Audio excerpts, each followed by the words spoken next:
Bayan, hindi lang isa kundi pangatlong beses nang nakaladkad ang pangalan ni Senador Jinggoy Estrada sa mga kaso ng katiwalian sa bansa. Balikan natin ang ugat at kinahantungan ng mga ito sa report ni Gab Villegas.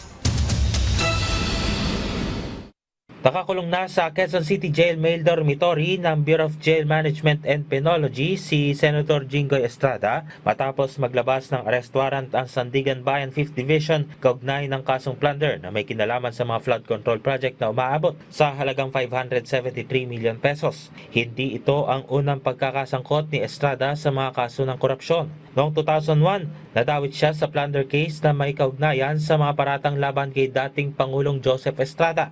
Pinayagan siya makapagpiyansa noong 2003 at kalaunay napawalang sala. 2013, nadawit si Estrada sa PDAF o pork barrel scam matapos lumabas ang COA report ng ilang senador sa mga peking NGO na iniugnay kay Janet Lim Napoles. Tinatayang umabot sa 183 million pesos ang natanggap umanong kickback ng senador. Noong 2014, nang sampahan siya ng plunder at 11 counts ng graft ng Office of the Ombudsman. Kasama rin sa mga kasong isinampa sa kanya ang direct at indirect bribery at isinailalim sa 90-day preventive suspension.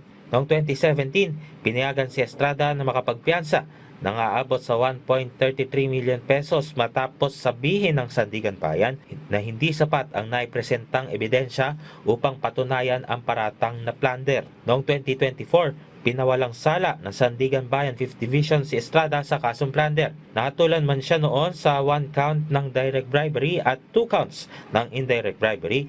Kalaunan namang binaligtad ng korte ang mga hatol na ito. Gab Humilde Villegas para sa Pambansang TV sa Bagong Pilipinas.